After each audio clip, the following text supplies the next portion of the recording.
Good evening, everybody, and thank you for joining us this evening for our College 101 series, the what to do, when to do, and how to do it.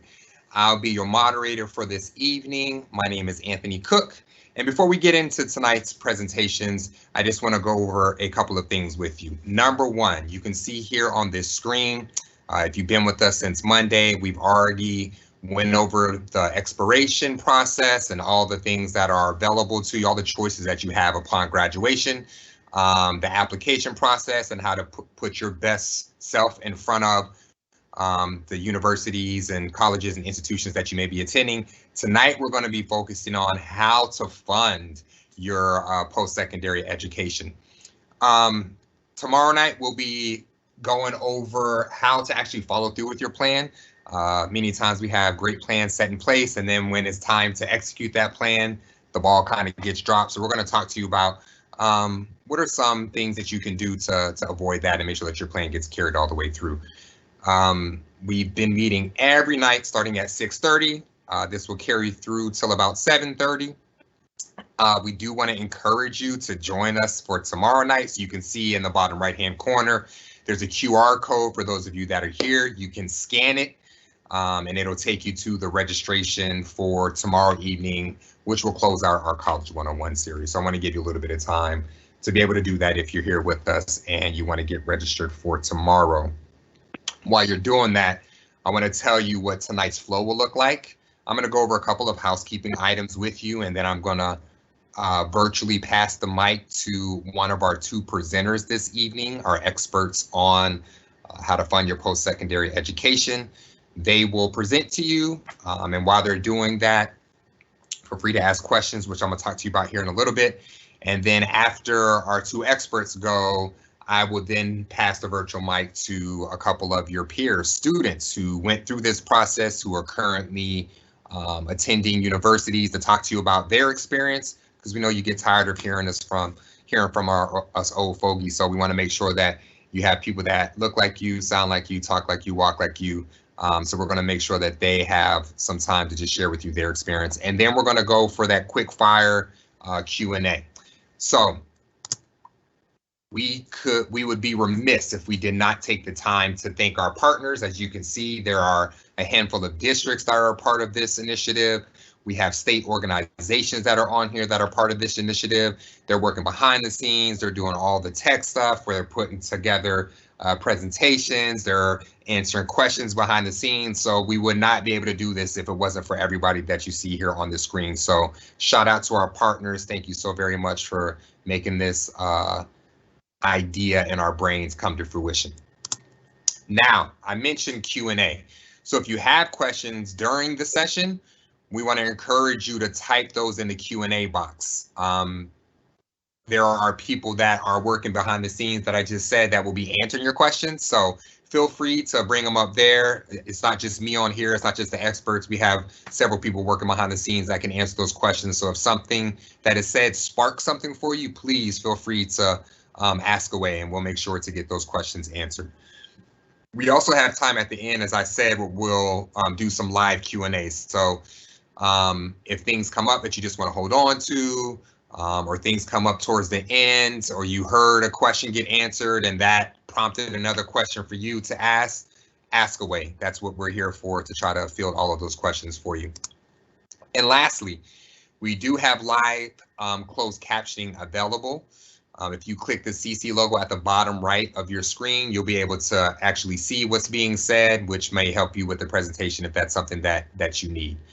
So without any further ado, I'm going to pass the virtual mic off to Daniel Barkowitz, who he's part of many different groups, and I would say works for many different entities, but we're going to associate him tonight with Valencia College. So with that being said, Daniel, go ahead and take it away.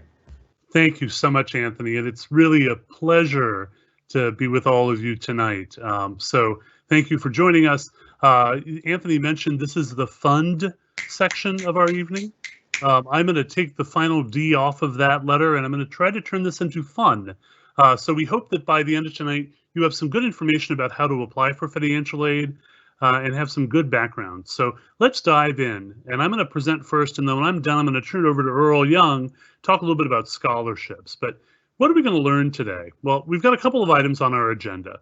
What is financial aid? Where does the money come from? How do we determine what you're eligible for? And when and how should you be applying for financial aid?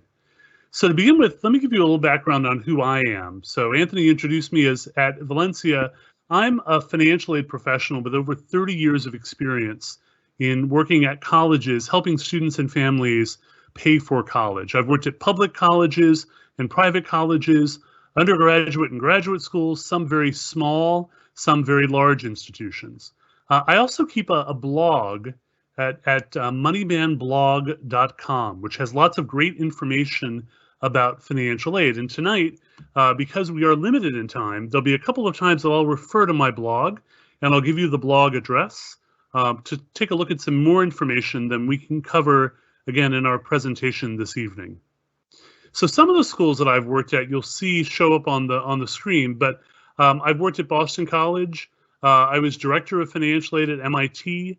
I was dean of financial aid at Columbia University in New York City. Worked here in Florida at St. John's River State, and as you heard Anthony introduce me, I am currently at Valencia College as the Assistant Vice President for Financial Aid and Veterans Affairs. So we'd like to hear a little bit about you all. So we're going to ask, and first we want to make sure that the Q&A is working. So I'm going to ask a couple of questions and give you a second to reply. So in the chat, if you can type in, first of all, what year in school are you? Are you a current senior? Are you a junior? Or what year in school are you? Or if you're a parent, what years in school are your kids? And if you can, answer these questions as we go through. Where are you thinking about going to college? What are some of the schools you're thinking about attending? And what are the costs of those institutions? How much does it cost for a year at those institutions? So again, type your answers, your suggestions in the Q&A, and let's see what you think the cost is for some of those institutions. So I see, by the way, we have some 6th graders, 11th graders, some middle schoolers, some current sophomores. That's great. We're thrilled to see some of you all on the call. We're going to spend a lot of time tonight talking about what's the right answers for seniors in college, or high school rather, but it's never too early to learn about how the financial aid system works. So we're glad to see all of you out there. I'm seeing some UF, UCF, USF, Valencia. People just don't know what the cost is. And that's a fair answer too, right? So one of the things we want to do tonight is get you the answer to how much are some of these colleges going to cost? And finally, as our last question, how are you going to pay for it? Well, tonight we're going to cover that. We're going to cover the how will you pay for it section. So that's really the goal of this evening. So let's give you some good information to start. First of all, there's a lot of money that's available to pay for your college education. In fact, in 2018-19, there was over $196 billion given out to undergraduates looking for financial aid.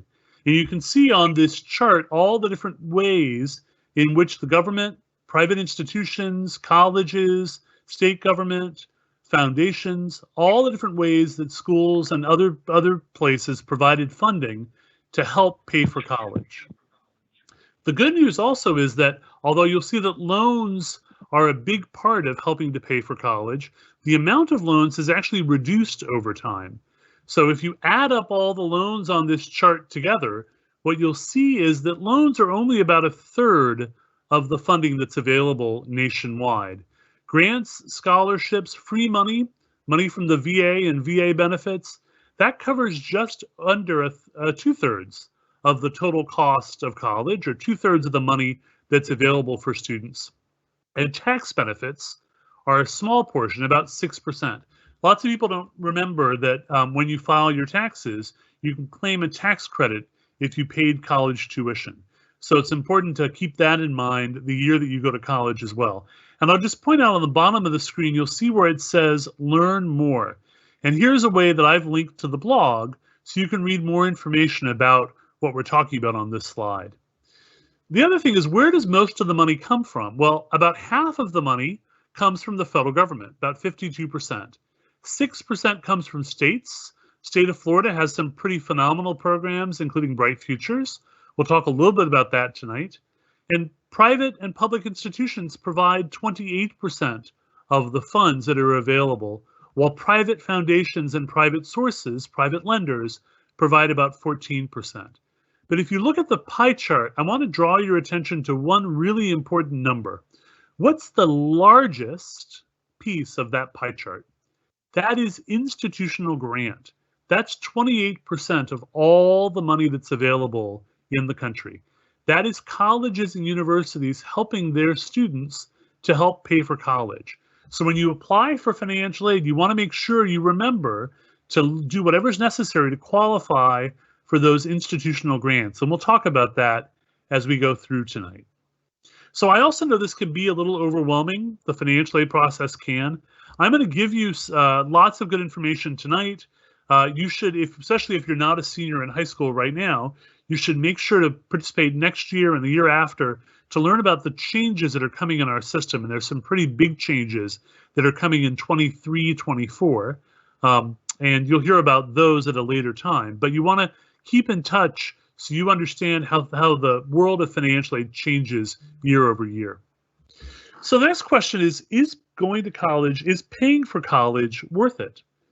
Well, this slide, I think, makes that point.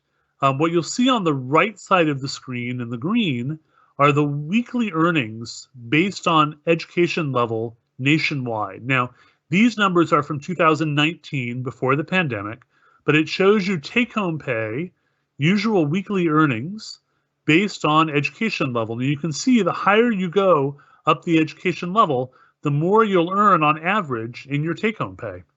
On the left side, the blue slide, the blue half of the screen, shows you unemployment rate, again, by education level.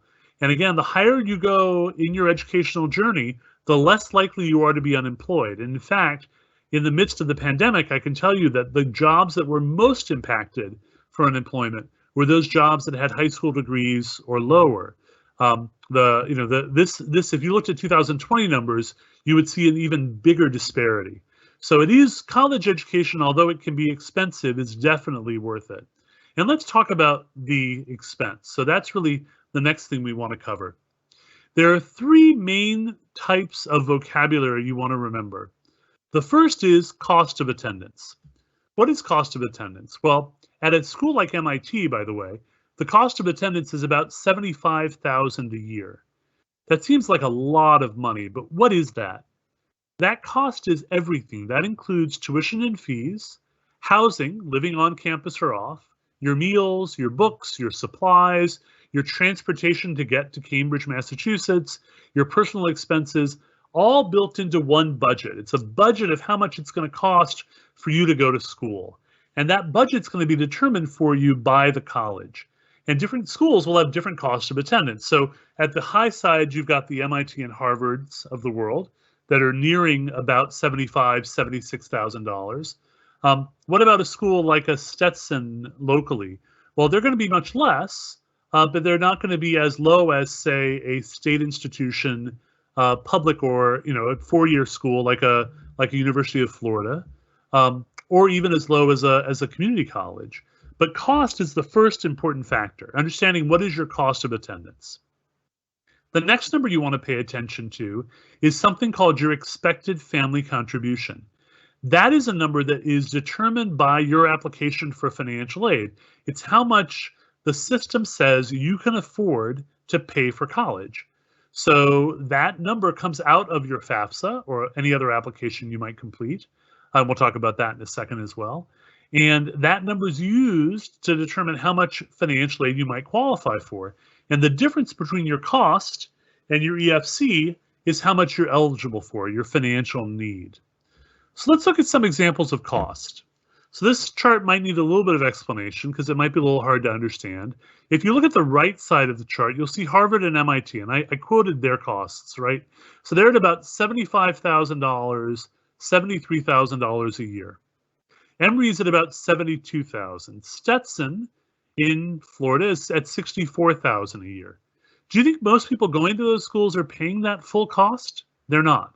They're qualifying for significant financial aid, but it's important to know what the cost of the school is. That's where we begin. You can see then the chart starts to break into 4 lines. Why is that?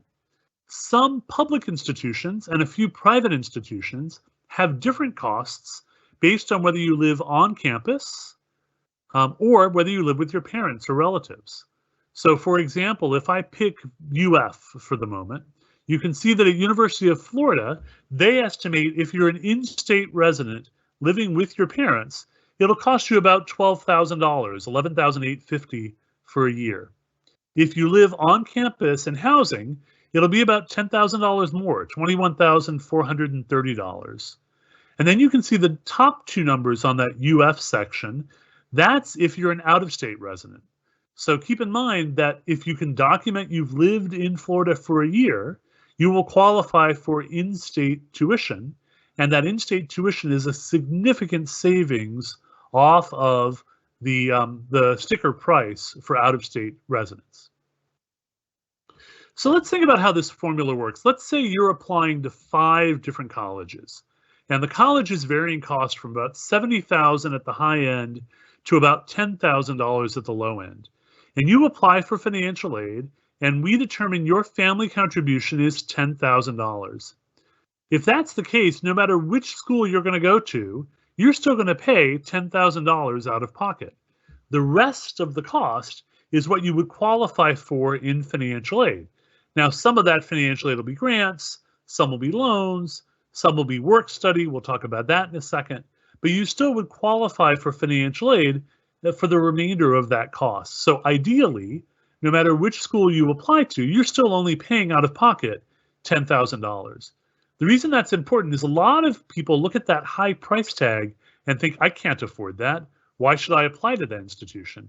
Well, the reality is the way our system is designed to work, you should be able to afford the same amount no matter which school you go to. So remember, price isn't the cost. What you want to find out is what is your net price? What is your true cost?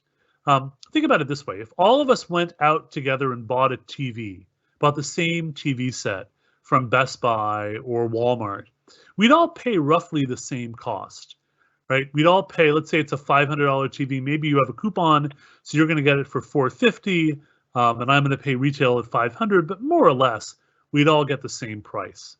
College doesn't work that way. Every one of us, if we all got into the same college and we all went to the same college, every one of us would pay a different price because financial aid helps you bring that cost down to what is affordable for you and your family. So a really important thing to do is to figure out your EFC, because that's going to be the number that determines how much you have to pay.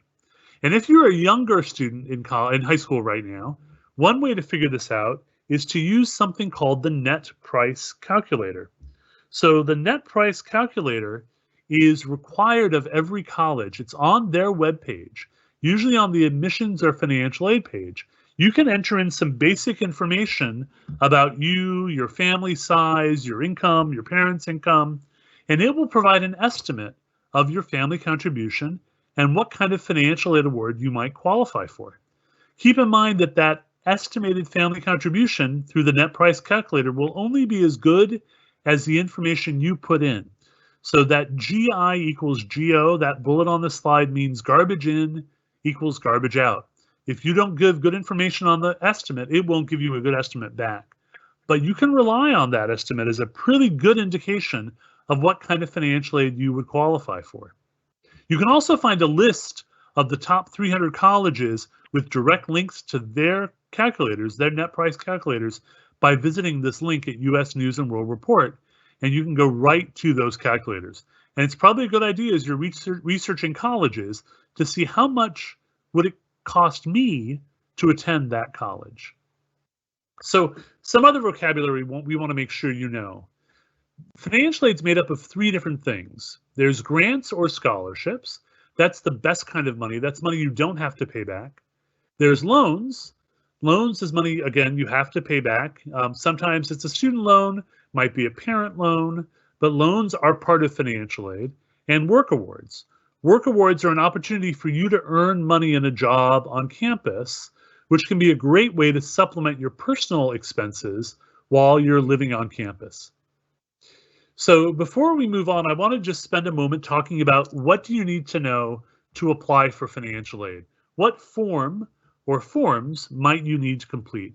And we're going to make up a sample case. And because Anthony is our host, I'm going to use the name Anthony. So let's say Anthony is applying to college. And Anthony, what colleges are you applying to? What are some of the colleges you might be thinking about attending? UF, FSU, University of North Carolina. Okay, yep, UNC Georgetown, great. And let's throw in Valencia in there just for fun. Oh yeah, I mean, I'm an alma mater. Throw it in there. Wrap it up. So UF, USF, UNC, Georgetown, and Valencia. Awesome. So members of the audience, let's play along. This is kind of like your trivia challenge for the evening. So we've got 5 colleges. How many financial aid applications will Anthony and his family have to complete? So put your guess in the Q&A. See if you can guess what you think the right answer is. And I'm sure a lot of you are guessing 1, maybe someone saying 2. The right answer for Anthony, believe it or not, could be as many as 8 applications. And we're going to talk through what do I mean by that. So let's look at that one at a time. The first application is the FAFSA. So the FAFSA is the free application for federal student aid. It is required of every college. You do it once per year per student. So if Anthony has a sibling who's also going to college, his parents will have to do one for each one of those students, so they'll do it together. And you complete that at the website fafsa.ed.gov, or you can download an app on your phone called the My Student Aid app, and you can complete your FAFSA right on the phone as well. So that's once every year. The application opens up October 1 of Anthony's senior year in high school, and it opens up every October 1 for the following academic year. So you want to get the application done as soon as possible. If you're a senior in high school right now and you haven't yet done your FAFSA, it's not too late. We still want to encourage you to do the FAFSA now. And in fact, we will have a FAFSA event coming up in a couple of weeks to help you if you need some help getting your FAFSA complete. But if you're a junior in high school or younger, then you'll have to wait till October 1 of your senior year in high school. So Anthony's going to do one FAFSA. He's going to list all of those colleges, all 5 colleges on that FAFSA. He's going to do that form every year that he's in school. The second form is something called the CSS Financial Aid Profile. This is a form that's required primarily from private colleges that have a lot of their own money to give away. So of the schools that Anthony named, the only one that requires the CSS profile is Georgetown. So if Anthony wants to apply for institutional scholarship at Georgetown, he needs to make sure that he's done his CSS financial aid profile. And remember, I said to you before, the single largest source of grant funds is your institution.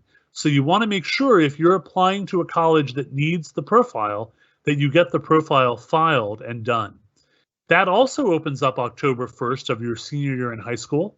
It does cost money. It's a paid form. It's not free. But if you qualify for free or reduced lunch, you could qualify for a waiver. So you won't need to pay for the profile. So Anthony's going to do one FAFSA and one profile. Then there's the institutional application. Now, many colleges will have their own application for financial aid on top of the FAFSA. For example, at Valencia, our Valencia College Foundation has a scholarship application. If you don't apply for the scholarship application, we won't know to consider you for scholarship from the foundation. So you want to make sure that you look and find out from the college, do they have an application of their own? So it's conceivable that Anthony could have up to 5 college financial aid applications as well. So we have one FAFSA, one profile, and up to 5 college applications. So we're up to 7 so far, but I said 8. What's the 8th application? Florida. So Florida has a Florida financial aid application as well, and it is for Florida high school seniors. In your senior year, you'll need to complete that application, and you have through the end of the year, fiscal year, through the end of June to get that application done. Now, remember, Florida has more than just the Bright Futures program. Everyone thinks about Bright Futures as, the biggest program in Florida. It is, but there are actually 12 different state scholarship grant and work programs. Some are based on need, some aren't. And the application opens again October 1 of your senior year, but you want to make sure you do this form even if you think you're not going to qualify for Bright Futures. Even if you think, for example, you're not going to go to college in Florida, or you might not even go to college, go ahead and do the form anyway, because you have a couple of years to change your mind. But you can only do the form in your senior year of high school. You have to make sure to get that form done. Now, I know many of our high schools actually have you complete this form in school as part of either your history, social studies, your English class. But if not, you want to make sure you get this form done as well.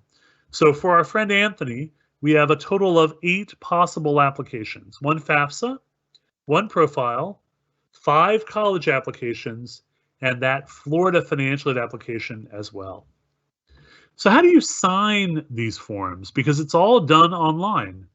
Well, for the federal forms, you're going to use something called the Federal Student Aid ID. And that you can set up at fsaid.ed.gov. It's a combination of a username and a password.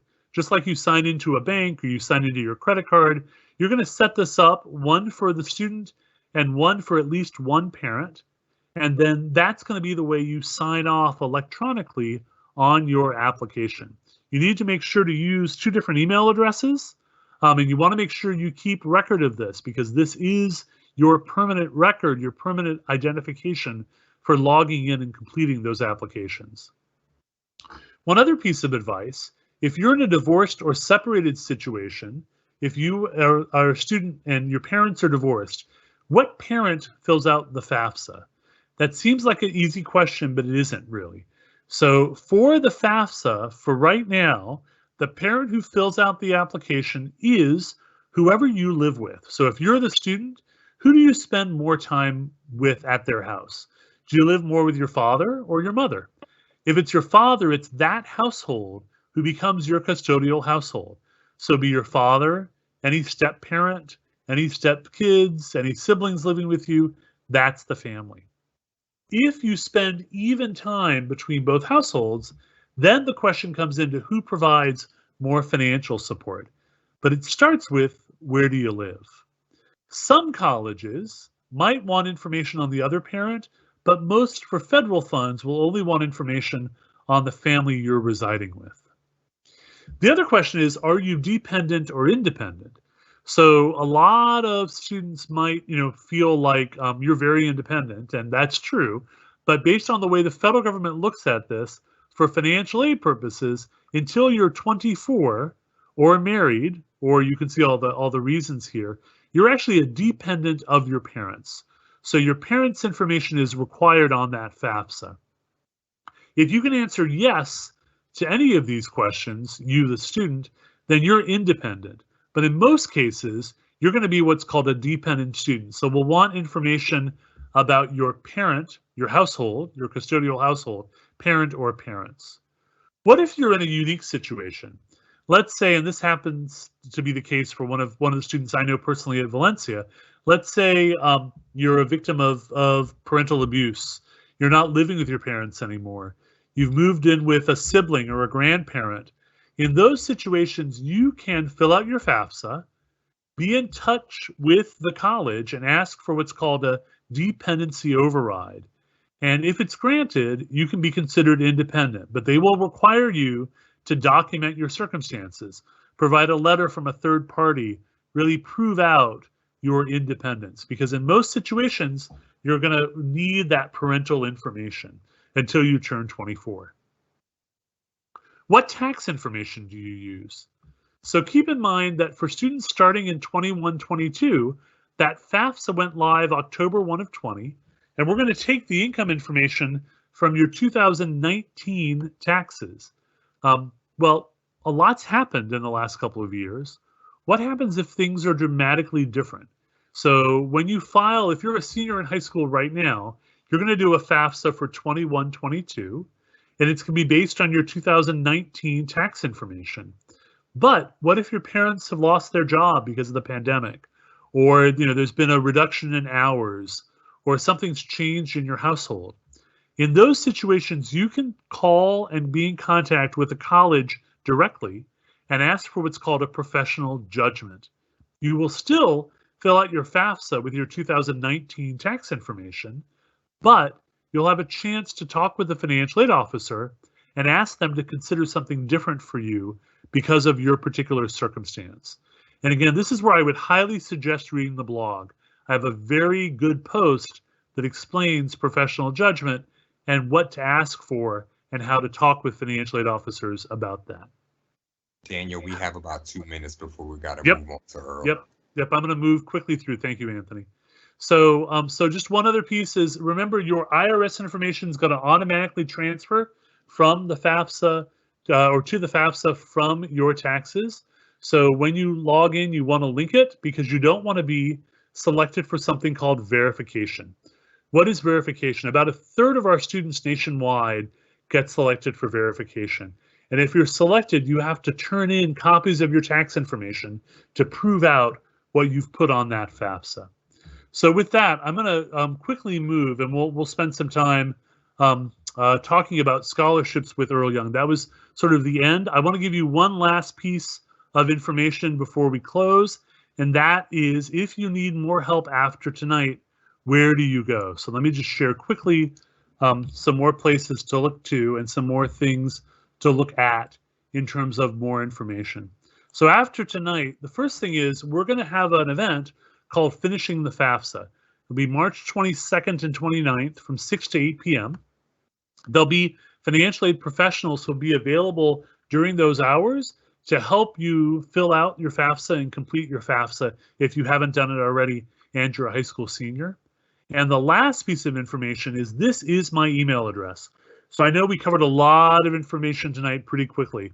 If you have a personal case and you want to be in touch with me, here's how to reach out to me. I'm at dbarkowitz@valenciacollege.edu. You can certainly reach out, and I'm happy to try and help you answer whatever questions you might have. So with that, we're going to turn it over to Earl to talk a little bit about private scholarships and other ways to secure funding. And thank you, Daniel. I gotta say, that was just an amazing presentation on all things financial aid. I mean, just what a treat to have your expertise here. And as Daniel said, my name is Earl Young. I am the Director of Scholarships and Operations and System Improvements with the Education Foundation of Sarasota County. And before I begin, I'd just like to thank Kathy and Ashley for organizing this amazing series. I'd like to also thank Anthony for hosting. And just to tell you a little bit about myself, I've overseen scholarship programs for nearly 12 years, and I've dispersed over 14 million in scholarship awards and managed hundreds of committees process. And I'd like to share some of that insight with you today. So let me do something right here. It seems like my scholarship presentation is transitioning automatically here, and I apologize about that. Hopefully it doesn't be too distracting, but I'm just going to try to roll with it here. So the first thing I'd like to try to convey to students is the importance of completing as many scholarship applications as possible. Less than 1% of students receive enough funding to cover their total cost of attendance, and the average amount of scholarship funding that a student receives is about $2,500 in private scholarships. So if you want to increase your chances of receiving more funding, apply for more scholarships. The truth is that applying for scholarships is partially a numbers game. There are many variables outside of the student's control, and every committee makeup is different. Every committee member is influenced by different factors. A former English teacher might look at an application a little different than an attorney. or a retired business executive, it is possible that you could even have the same committee rank students a little different on different days.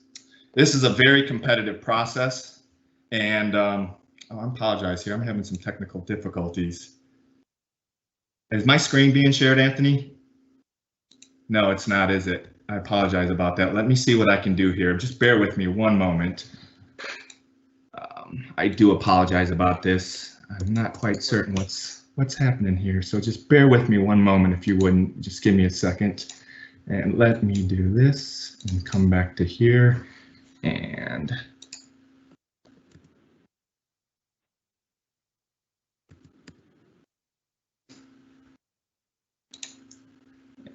how are we looking now as far as screen share? Yep, we've got it. Okay, perfect.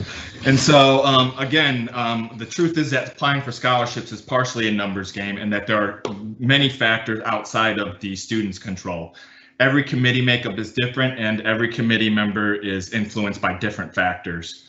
And so again, being a very competitive process, being that it is a little subjective and that the committees are just trying their best to fund the right students, the best thing that you can do to give yourself the best odds are just to complete as many applications that you qualify for. Speaking of competitive, the next thing I want to ensure that students understand is that they need to follow instructions to a T. Again, some of these applicant pools are very competitive, and not following directions is one of the quickest ways to get your applications bounced from consideration. Searching for scholarships is not difficult. As Daniel alluded to, there's institutional scholarships. There's fastweb.com, that's an online web searching database. Check for local scholarships. See if your community has any community foundations. See if it has any family foundations, education foundations. Check with your high school. Inquire with your employer and your parents' employers or your guardians' employers. I like to tell students that the two most important pieces of information when searching for scholarships is, first, do I even meet the eligibility criteria? Do I even qualify for this scholarship? For example, if it's a scholarship for students who are residents of Sarasota County and you live in Pinellas County, then don't even waste your time applying for it. I can pretty much guarantee that you won't receive it, or yet alone even be considered. But once you find a scholarship that you do qualify for, the next important piece of information to know is, when does this scholarship become available and when is the deadline? If you miss deadline dates, I can almost guarantee that you will not be considered. Many mail-in applications require applications to be postmarked by a certain date, and many electronic applications have automatic cutoffs. Once that clock hits the deadline time, that application portal shuts down. Other important things to pay close attention to include providing all required documents and ensuring that they are in the correct required formats. Pay particular attention to whether the student aid report is required and if you need to include all pages. The various institutions that you apply for receive that information automatically, whereas in the private scholarship organizations do not. Pay close attention to whether resumes are required and in what format. I've seen some scholarship providers that want a single-page resume or brag sheet, while others allow students to submit any kind of resume they'd like. I've seen applications disqualified because students did not follow directions on the essay word counts. Luckily, many of the electronic applications do this for you automatically. But again, just pay particular attention to the word counts, as I've seen committees disqualify students for turning essays that were too long. It's not that these committees are trying to purposely disqualify students. It's just that they may have received 100+ applications and only 5 or 10 scholarships that they can award. The first thing that committees are going to do is verify whether students submitted complete applications and have followed directions. Not doing so is one of the quickest ways to get yourself out of the running. Strong educational game plan.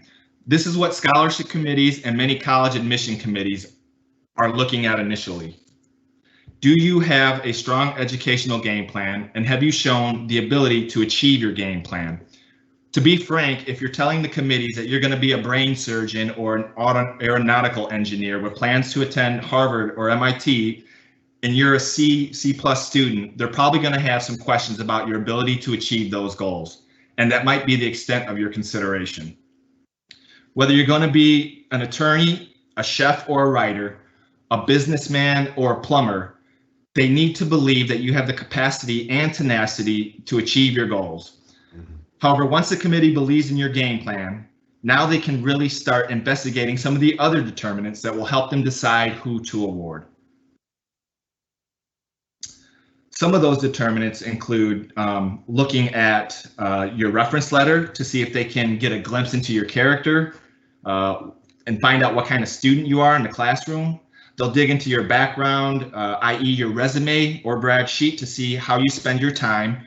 Do you follow your passions? Do you contribute to the community? Are you active in your school? Are you spending time working a job to save for your education or maybe contribute to your family? And yes, one of those important factors that committee members are going to review is your essay. Nearly every scholarship opportunity will ask you for some type of essay, and this is the student's chance to really shine, to connect with the committee members. If there's one thing that can really make a student stand out, it is their essay. This is where committee members can really get to know the students, and it is probably the #1 thing that will make a committee member strongly advocate for a student that they've connected with. Very rarely have I seen a committee member advocate for a student based strictly on their transcripts or reference letters, but I have seen committee members fight for students based on their essays. Again, this is where committee members feel like they really get to know a student and want to ensure they receive funding to help assist them. Just a few things that I know my committee members enjoy reading about are they love hearing about a student's passion. They love learning more about the student's family. They sympathize with obstacles that the student has overcome. They love learning more about your goals and life plans and enjoy learning more about why you picked your field of study. The last thing I'll say about essays is try not to start your essay with "Hi, my name is." I'd say 65 to 75% of the essays start off that way. And the committees already know what your name is. It's on your application, it's on your reference letter, it's on your transcripts. And so I suggest just trying to create a really strong opening sentence to hook and intrigue your reader. If you're able, check out Daniel's blog. I know he has some really good information on organizing and putting together a strong essay that I know our committee members would love to read. And lastly, many scholarships will require an interview. I know that many larger awards, including most of the awards here at the Education Foundation, require interviews. You've made it this far in the process. You put together a strong application with a great resume, stellar reference letter, a strong essay, and naturally the committee is going to want to meet this great candidate. And the good interview can be the cherry on top that ensures you secure the funding that you've worked so hard to compete for. Some things I like students to consider are: 1, being on time. You don't want to be known as that student that was late. Give good eye contact and a professional greeting. Something like, "Hi, I'm Earl. I'm really excited to be here. Thank you for inviting me." Something like that can go a long way. Dress professional. Even if it's just a virtual, the committee wants to know that this is serious to you. Come prepared. Practice. At a minimum, make sure you know what's in your application and resume and be prepared to talk about it. I've interviewed students before that didn't appear like they even knew what was in their application. Bring a scholarship listing of scholarships that you've applied for and received. I tell students I've coached to come prepared with the listing of scholarships they've applied for and whether they've received them or not, or still waiting to hear back. Some of the questions that a committee may ask could reference financing your education, and I think it helps show that you have come prepared with a good listing that you can easily talk about different scholarships that you've applied for and ways that you are planning to fund your education. And lastly, I would just say ask a good question or two. It shows that you're engaged and it leaves a good impression to end the interview with. And so that's about all I have. I do apologize for the technical difficulties with my PowerPoint presentation, but I do appreciate your time. I hope that it was informative. And at this point, I'd like to hand it back over to Anthony, as I believe we're getting ready to hear from some students now.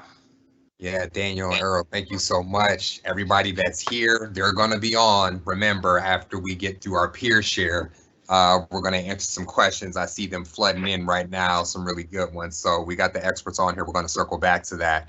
But I first would like to introduce our peers here, just to share with you their experience. Our first peer that we're going to introduce is Victoria Fox, who is a current student at University of South Florida. And with that, Victoria, if you want to go ahead and speak to the audience. Sure. Hi, can you hear me? Yes, ma'am. Okay. So my name is Victoria Fox, like you said, and I am a academic junior at the University of South Florida in the College of Education. I'm an elementary education major, and I'm just going to talk about a little bit of how I got my college paid for. So a lot of that was due to dual enrollment, which I don't know if some of the audience is in that field or who we have kind of listening in. But I did dual enrollment, so I came into college nearly finished with my AA, but I didn't make it completely there. So last semester I was finishing up some credits for that, and now I've started the first semester in my program currently. So 75% of that was Bright Futures, and I know that they'll probably touch on that later, but basically if you can complete the GPA requirements, the testing requirements, and the community service hours, which I actually ended up doing through a club, then you can reach that $75 or $100 or 100% limit, and your college is paid for. I've also received scholarships from West Pharmaceuticals and Teamsters, Kiwanis, which is through T Club, a club that I was vice president for in high school. So I just want to talk a little bit about like how clubs can be really helpful to you if you are in those leadership positions. You can gain scholarships from them or from their parent companies or organizations. But your actual college and university will often give out scholarships like they were talking about previous in the presentation. So I was able to gain the USF Director's Scholarship. And due to Corona, they actually bumped everyone's scholarship up within the College of Ed, so I was able to gain scholarships through them. And I was part of the AVID program. So again, reaching out to those classes and clubs in your high school that are going to connect you with the right places to get those scholarships. So you can also look at the avenues of scholarships. So if you are employed, if you're a current high school student, a lot of places of work will give out smaller end scholarships, but every dollar helps. If your parents are working at a place that grants scholarships, that's where I got the majority of my non-Bright Futures money. Again, volunteering opportunities and clubs. I was part of T Club, which is phenomenal. They give really a lot of choices as far as how many hours you've completed, how much community service you need to reach the scholarship limit, and those hours will count towards things like Bright Futures. So if you're in middle school, it's a great time to start thinking of these clubs and organizations you want to join. There's also websites that we were given kind of instructions to complete a few, of the essay scholarships and things like that. And a lot of times they're not super big, but if you can write, if you can write a good essay, then those are avenues you definitely want to look into. And then not just your university, but your actual college. So USF has a medical program that's really good, and then I'm in the education program. So within the education program, I've received several small scholarships just for being in that college within my university, because they devote a lot of their financial, alumni grants and things like that into scholarships and financial opportunities for current students. So I wrote on here, essays are not that bad, because don't get freaked out if there's like a really high word count or something. Just try for it. You never know don't get discouraged too easily when you see this big word count on this big essay. Just kind of chunk it a little bit at a time, and that's how you can get those scholarships that maybe don't look like a lot of money, but then you're going to get that money reimbursed to you. So that kind of was my experience with it, and I can turn it back over. Victoria, thank you so much for sharing. I like how you pointed out too that just for those of y'all that are in attendance, university, i.e. University of South Florida, but they have their own scholarships, but like she was sharing that within the university, there's schools like the School of Science, the School of Education, and they will have scholarships for you as well. So that's a nice little sneaky one that you put in there. So thank you so much for that.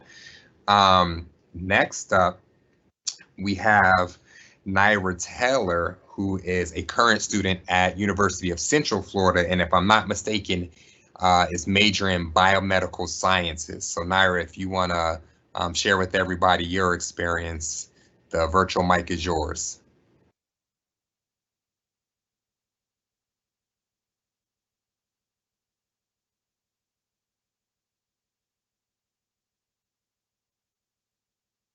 Oh man, did we lose Naira? We got her PowerPoint on here. I believe she's muted, Anthony. I believe her microphone's off. Let me see if I can't unmute her. She would have to unmute herself. Or maybe Ashley can unmute her. Oh, but she's on. I want us to hear from her. Can we get her unmuted? I am terribly sorry. I am trying on my end. Do we want to go to maybe a few questions for just a minute, and I can try to connect with her offline and get her back on with us? Yeah, we have a ton of questions. So fellas, I'm gonna swing these to you, and if I don't give you like a specific name, then you know it's up for grabs, whoever wants to get at that first. But I do have a question, Daniel, for you. When I'm talking about financial aid with families, because y'all gave a ton of great information, I want to kind of like condense it for our participants. The one thing that they say is, well, how do I fund it? So I like to give them, what are the large buckets of how you fund your post-secondary education so that they know, and which ones are the free buckets versus the ones that you have to pay back buckets. Yep. So the very first thing is don't miss your deadlines for forms. Get those forms in because the form's going to get you access to the grant. Grant and scholarship is the first big form, right? First big source. And you want to make sure to get the FAFSA done for federal grants. And if the school has a form, get it done too for those school grants. That's the big source of grants and scholarships again, that first source. For Florida, Bright Futures is, as you heard from Victoria, Bright Futures is a great way to help pay your tuition if you're going to qualify. So make sure to get that Bright Futures information in. Grants, scholarships, your first source. Loans, second. Don't be surprised. Most people will need to take a small loan out. Loans aren't a bad thing as long as they're small. You want to make sure to keep it manageable for repayment. So I heard you say grants, FAFSA is the key that unlocks that. Scholarships, which could be from the institution itself or private, and then loans, which we know loans aren't necessarily a bad thing. We always tell the joke, if by the time you finish your program, if your loan amount is a mortgage payment, you done messed up. Right. Well, we did you wrong somewhere. We made some mistake somewhere. But if it's a car payment, like a monthly car payment, then you're okay. It's great. It's great advice. And Anthony, what I usually say is make sure your total borrowing is no more than your total starting salary. That's another sort of rule of thumb to make sure it's going to be affordable. Good one.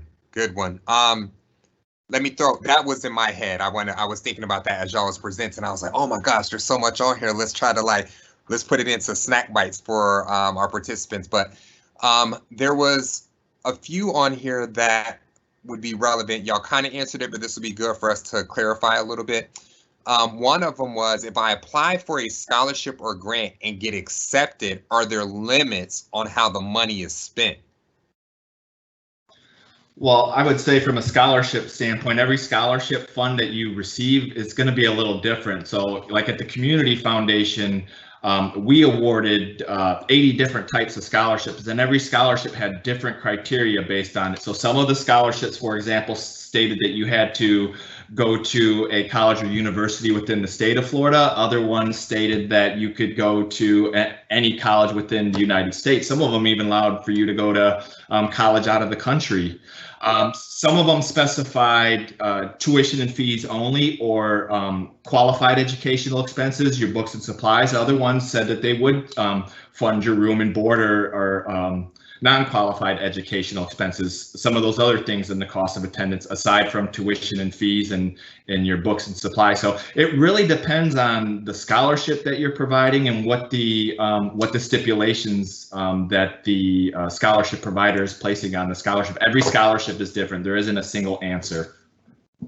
Yeah, we're learning that last night too when we were talking about the application process, Earl. Like I think that's our most common word. Depends. It depends is our phrase. So we point that out. I'm joking. I laugh, but the reality of it is it does depend. It depends on the scholarship specifications, like Earl said. It depends on the institution that's distributing it to you. It depends on the college you're attending. They may funnel that money one way or another. So we say that to encourage you to make those connections, especially at the college or university that you might be attending to, so that you know exactly how your money is going to be distributed with the price that you're going to have to pay to attend. That sound about right, Daniel? Did I do you justice? Yeah, absolutely. Absolutely. Yes. Yes. I'm going to be an honorary financial advisor on Daniel's team. That's my goal. It's my life's goal. There's a few more on here too that I think is relevant for us to answer. This actually came up a lot, this one, and I'm just going to give a little plug, and then fellas take this away. It's where can you apply for scholarships and money? So we want to encourage you, look for your local foundations. That's like that. It's number one there, because the foundations are looking to give money. They have hundreds of scholarships that are available there. So start local, whatever district you find yourself in, find out what that foundation is and start there. And then secondly, the institutional scholarships. There's a ton of money that's available for students at the institution. They tend to give that out first, which is why Daniel stressed the FAFSA. The FAFSA tends to unlock all of that money that's available at the schools. So get your FAFSA done as a senior, and then look at what scholarships are available at the schools. And then outside of that, fellas, do y'all have any like resources that you could share with the audience as far as where they could look for scholarships? So a couple of things, Anthony. First of all, I would highly recommend also asking the college what scholarship source they recommend. So remember, at Valencia, we have a separate foundation scholarship application. You have to do our application to qualify. So different colleges have different their own programs as well. Make sure to apply there, doing whatever form is necessary. We also have a scholarship database of private foundation scholarships we list. So we know they've worked before for our students. We publish them. So another great source is FastWeb, F-A-S-T, fast like quick, fastweb.com has millions of scholarships listed for free. I know Earl would agree with me in saying you never want to pay someone to apply for a scholarship. So FastWeb has great information, and you can create a profile. They'll match you for the kinds of funds you might be interested in, might be a good match for you. Yeah, and that was beautiful put, Daniel. I mean, the scholarship providers, we're in the business of giving away money. We're not in the business of collecting it. And so on top of, everything that Daniel said, start with Google searches. And what I like to tell students is you want to start local. You want to look at your local community, like you said, Anthony. Google, your county that you're in and put in the word community foundation. For us, it would be Sarasota Community Foundation. See what pops up. See if you have a local education foundation. And then, then you can start looking for scholarships maybe throughout the state of Florida. As you get larger and further away from your home, you're getting a larger applicant pool. And then there are going to be those national scholarships. But again, you could be competing with 10 to 20,000 different applicants, whereas in those local scholarships, it could just be a couple hundred that are applying for those. So start local, look for different foundations, type in the name of your county and type in community foundation, private foundation, family foundation, education foundation in the Google search and see what pops up in your community, your local area. Yeah, great answers, great shares. We're at time, everybody. I just want you to know this. 7:30 is what we run to, but we do stay on till about 7:45 to answer some Q&A. So if y'all want to hop off, great. I still want to encourage you to register for tomorrow's session. Go. But if you want to stay on, keep those questions coming. We're going to continue to field these and get through as many as we can in the next 15 minutes. I want to move on to a question that was asked. I'm terribly sorry, Anthony. We have our student on the line. She's ready to go. And if we don't mind transitioning to that very quickly. Oh, absolutely. Naira, I already introduced you. I'm going to introduce you again. If I understand it correctly, you are a student at the University of Central Florida who's majoring in biomed sciences. If you just want to share with the audience your experience and lend any tips that you may have for everybody, the virtual mic is yours. Hi, are you able to hear me now? Yes. Okay, awesome. Thank you for the introduction, by the way, and the invite. Yes, ma'am. But first things, of course, like you said, I'm from University of Central Florida. I major in biomedical sciences, and I'm an academic senior this year. So I did do enrollment. That was one way of me getting 2 years of college paid for. So I got my associates before I had graduated from Lake Mineola. And I also applied to Bright Futures. So I don't know if you guys can see the PowerPoint slide, but I applied to Bright Futures. I got the 100% tuition, and that pays for 100% of my tuition and other fees, and it also gives me a $300 stipend to pay for any books. So my books aren't always $300, so a lot of times I do get some of the Bright Futures refunded to me. But nonetheless, there's a 75%. My sister has that one, and although there's a 25% you have to come out of pocket for, her FAFSA was able to cover that rest of the 25%. She also does not pay for school. And of course, there's a Gold to vocational, so if you're not going to university or community college, you can also apply to that one. It has a few different other requirements, and since I don't know really much about tech school, I'm not sure how you get by doing those other requirements.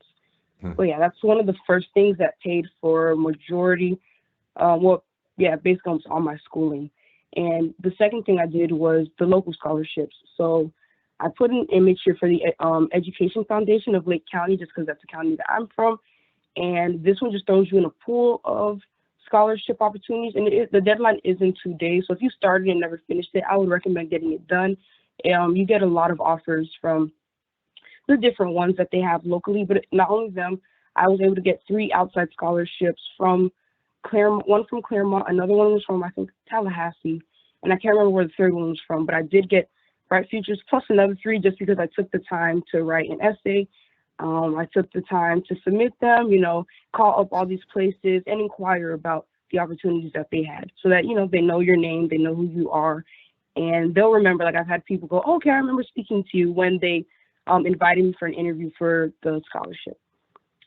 So next, of course, is the college scholarships. Some will be offered to you upon admission. At UCF, I was offered the Pegasus scholarship. It covered, I think they gave me like $4,500 upon admission, and I think it was just for my GPA. So if you have a pretty decent GPA, even a 3.0 or above, they will offer you some money. But nonetheless, they also, each university has their own scholarship pools. Like my school's, I think it's called A2O. And once again, it's just like the Education Foundation. You can submit an application and it will throw you in the pool for a bunch of different scholarships that your university or different sponsors for your university are offering. And what many people don't know is many people do not apply to these. So you sometimes, depending on how big your school is, like maybe at Lake Sumter, that's where my sister goes, you can be maybe one of 3 people that apply to the scholarship, and you can probably get it probably as soon as after the deadline comes. That's how it was for my sister. She got it probably 2 days after the deadline hit. So I think she was probably the only person that applied to it. So you always want to try. Don't think you're not going to get it, or there's just so many other people applying that what's the significance of your application? Just apply. You will be surprised how many things you get. So highly recommend these. And last but not least, would be work study. So I personally did not do work study, but I know people that did at my university. And it's another way, it's another type of financial aid. You have to check this off on your FAFSA though. So you have to go in and they're going to ask you, I believe, do you want to be considered for work study? And you simply say yes or no. I say yes every time I fill out my FAFSA, but I've just never done it. This is an awesome way to gain experience. They can sometimes give you a job that deals with what your major is, and they're only part-time positions. I don't think they come full-time, but nonetheless, you have two options that they give you. They will either allocate your checks to straight to your tuition, or you can pocket your checks. So that's just one way to slowly pay off your tuition if you need the help. So yeah, these are all the ways besides work study, of course, that I got college paid for. I would highly recommend just sitting down, even if it's a day. It doesn't really take long to write these essays because they're not asking for 5 pages. Sometimes they don't even want 2 pages of an essay. So if you just sit down, take the time, fill out your name, the application, what school you're at, graduation year, and do the essay, you will really be surprised at how much scholarships you will be, offered, how much money you can pocket and all this stuff. So that's about it. Thank you. Oh, thank you, Naira. Love the Bright Futures graph. We might have to jack that from you. That was so clear. Thank you for sharing that. Thank you for sharing all those tips as well. You're very welcome. We're going to get back to our Q&A. We have about 8 minutes. Want to run through these. There was one that a student asked. This is a great resource. I didn't even know this was here, so I learned something new tonight. If you're going to college, if you're not going to go to college here in Florida, how do you know what other state scholarships and grants there are? They publish the answer. So if you're on, check the published answer to that question, but it is on the Department of Education's website. I'm not even going to read to you the URL just because it's at www.2.ed.gov. That's where you can start to find it. But if I can say one thing about that, Anthony, keep in mind that many states have residency requirements. Mm-hmm. So even though, like, for example, if I was from Florida, but I decided to go to college in Massachusetts, you have to live in Massachusetts, I know, because I used to live there, for 3 years before you qualify for a state scholarship in Massachusetts. So you want to make sure you understand what are the residency requirements at that individual state. Just because you go elsewhere, you probably won't, in most cases, qualify for the state scholarship unless you have a family member or you yourself have lived there. So just keep that in mind. And remember also that you can apply at your local community foundation where you graduated high school from. You're still, even though you go out of state to college, a lot of those scholarships will transfer with you. So and like Daniel said, just because you go to a new state doesn't necessarily mean that there'll be scholarships, because some of them require you to have that year residency or to have graduated from a local area high school. So as you said earlier, Anthony, always check your local area community, even if you do go to school out of state, because they're still going to support their local area residents or local area graduates. Over or out of state student. Correct. Yeah, if a student would move into this area, we probably wouldn't even consider them, because a lot of us look at, A, like Daniel said, residency, and 2, did you graduate from a local area high school? Good stuff. Is there this one I feel like is an easy one, but I feel like it opens up the door for y'all to answer this one with some good stuff here with some heat.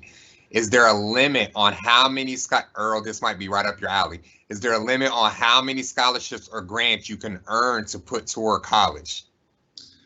That's probably going to be a little bit more towards Daniel. I know that the foundations, what we really try to do, especially why some of our scholarship deadlines are so late, is we try to be what's called a last dollar funder, and we're trying to fulfill unmet need. And if you go back to Daniel's presentation, first we're looking at, did they receive any federal aid? Are they receiving any state aid? Do they have Bright Futures? And we try to see how much funding they've received as opposed to their total cost of attendance. And so, there isn't a limit on how many scholarships you can apply for, but you do start getting limits as far as, do you have more funding than the total cost of attendance? And that point, you're what's known as you're being overfunded. And so the colleges also have some policies against that. And I'll let Daniel talk a little bit more about that. But the larger your scholarships are, the more you apply, the more you do run into that. But you can receive up to that total cost of attendance, which makes your tuition and fees covered, your books and supplies covered. Yes, some personal expenses covered, some transportation costs covered, and then your room and board, which ends up being a big portion. And I'll let Daniel talk a little bit more. I don't know if we want to get into displacement or. Yeah, no, Earl did a great job.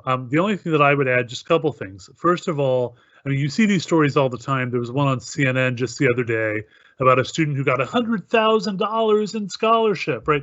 Those are the reason they're on CNN is because that's the exception, not the rule, right? The reality is most students aren't going to qualify for that much. They'll qualify for something, and it's worth it, but they won't qualify at that level. Earl is right. If you're going to get federal funds carry a limit. You can't go above that cost of attendance. That's why the cost of attendance is really important. The other thing to keep in mind is some scholarships might be taxable if they pay for things on top of your tuition and fees and books.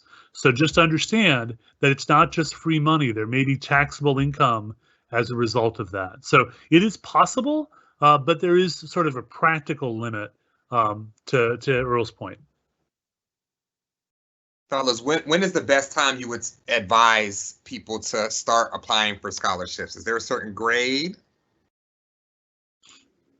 Most of the scholarships that, it's never too early to start. I know that there are some scholarships for juniors. I know that there are some scholarships for sophomores and even freshmen. The sweet spot for me, what I always tried to coach students on was that junior year as they were a rising senior. If you start looking too early, sometimes the process changes, sometimes the deadline changes, and you can have bad information. But that summer of your when you're a rising senior, that summer before is really a good time to start searching for scholarships. And again, the two most important pieces of information that I recommend is number one, do I even qualify for this scholarship? If it's a scholarship for students that are going in state and I know that I'm going out of state, that don't apply because you're just wasting your time. But once you find scholarships that you qualify for, the two most important pieces of information are when does the scholarship application become available and when is the deadline? And if you do that in that summer leading up to your senior year, you'll have a really good calendar of what scholarships become available in what month and when are the deadlines. A lot of the larger national scholarships, they have earlier deadlines because they have different phases. They've got a much larger applicant pool. And so if you start waiting to search for scholarships in November, December, January, you may have already missed 25, 30, 40% of the applications. And so again, and if you start searching too soon, the websites could change, the deadlines could change. And so I really think the sweet spot as far as, what I've seen is that summer right before you're going into your senior year. That's good stuff. We probably have time for one more question. And the reason I'm asking this, it might seem kind of wonky, but this actually came up a few times as well. A lot of participants were asking, what's the process? Like, once you get a scholarship, is there a specific process to apply that to the colleges? What does that look like for students? How do they navigate that? So I'll start with that, Earl, if you want to answer the rest. So you'll have to let the college know. The college needs to be notified because in almost every case, it'll be made co-payable to you, the student, and to the college, or just to the college. So you want to make sure that the college knows about the scholarship. They will then guide you in terms of if the check gets sent to the college, if you have to countersign it, and then from there, it gets directly applied to your student account. Every student has an account that's set up in their name that holds charges and credits. So at the college, you'll have a billing account that will show what's come through and what's been paid out, and if there's any balance due, what you're going to owe. So coordinate with your college, with the financial aid office, or with the bursar. The bursar is the office that collects your payment. They'll help you coordinate that information about scholarships coming in.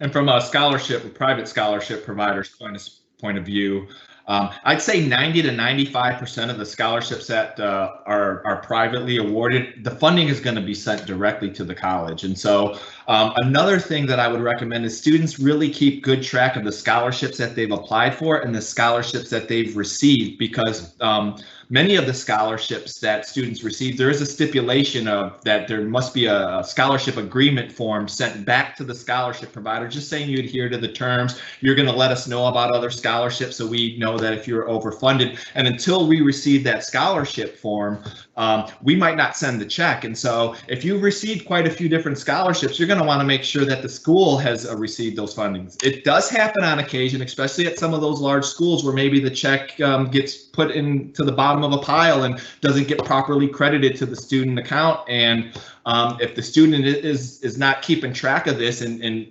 monitoring their financial aid portal, then maybe that scholarship doesn't get applied properly. It's happened a few times over the years. And so along with keeping track of your scholarships, follow up with the scholarship provider. Is there any forms that need to be returned? Send a thank you card, and then make sure that that funding gets properly applied to your account at the various college. All right, fellas, we're gonna have to cut it off here. We're at the 7:46 mark. So everybody, thank you for attending. Again, we got one more session left. It's our Go session, 6:30 to 7:30 tomorrow evening. We wanna invite you to register for that on the Florida Virtual Campus site. I shared the QR code at the beginning of the program. Thank y'all for joining us. We'll see y'all tomorrow. Remember, FAFSA, FAFSA, FAFSA, FAFSA. If there's anything that you take from tonight, please get your FAFSA done, okay? And there's tons of resources that are available out there for you. But if you are a senior and those juniors, y'all got 2 months before this becomes relevant for you, get your FAFSA done. All right, everybody, have a good evening. See y'all tomorrow.